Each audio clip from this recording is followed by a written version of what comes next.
Ang programang ito ay rated SPG. Striktong patnubay at gabay ng magulang ang kailangan. Maaaring may masiselang tema, lengguwahe, karahasan, sexual, horror o droga na hindi angkop sa mga bata. Sa pagtakas ni Moira ay talagang tinulungan siya ni Dr. Carlos Benitez. Pero dito na nga ay nabulaga si Giselle sa lahat ng mga sinasabi dito ni Eric, na kung saan iniba ni Eric ang kanyang mga salita dahil sa nabistado itong si Eric ni Dr. Ray Meneses na iniba niya o talagang iniba niya ang budget dito. Dito na nga ay talagang nabisto itong si Eric, na kung saan isinumbong ito ni Dr. Ray Meneses dito kay Giselle upang ito ay malaman at kausapin itong si Eric sa lahat ng kanyang mga ginagawa. Pero iniba ang istorya ni Eric dito kay Giselle, na kung saan nagdulot ito na tutulong daw si Eric dito sa paghanap dito kay Moira.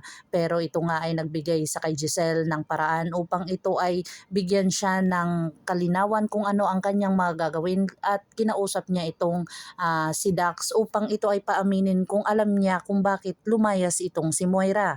Dito na napagkalaman ni Giselle na talagang si Dax ang pumasok din sa bahay ni Dr. Carlos Benitez upang ito ay magkadugtong-dugtong ang mga istorya, na kung saan nalaman ito ni Dr. Carlos Benitez ang mga sinasabi ni Giselle dito kay Chang Susan.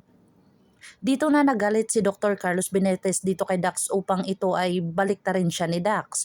Pero hindi niya magawa itong isumbong itong si Dax at pagalitan dahil sa talagang may nalaman si Dax tungkol sa kanila ni Zoe at tsaka ni Dr. Carlos Benitez, na kung saan siya mismo ang nagbigay ng medical kit at talagang gustong idiin ni Dax itong si Dr. Carlos Benitez, pero wala siyang magawa, kung saan sinabihan niya na lang itong si Dr. Carlos na dapat gumawa siya ng paraan para makatakas siya doon sa loob ng presinto.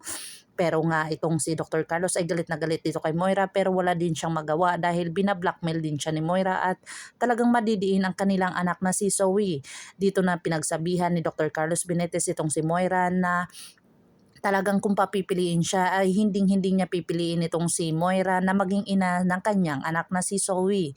Pero wala na siyang magawa at kahit anong gagawin niya ay ina pa rin siya ni Zoe, at talagang posible talaga na madadawit ang kanyang pangalan dahil sa kanilang mga ginagawa. Dito na ay talagang iyak na iyak itong si Zoe dahil sa nakita niya itong kanyang ina, na kung saan sinundan siya ni Annalyn. Pero ito nga ay talagang prosigido din si Zoe na pagtakpan ng kanyang ina, pero hindi siya dito nakaligtas dahil sa talagang nahuli siya ni Dr. Lyndon, nakausap ang kanyang ina at talagang isusumbong siya ni Dr. Lyndon dito kay Dr. Carlos R.G. Tenyag.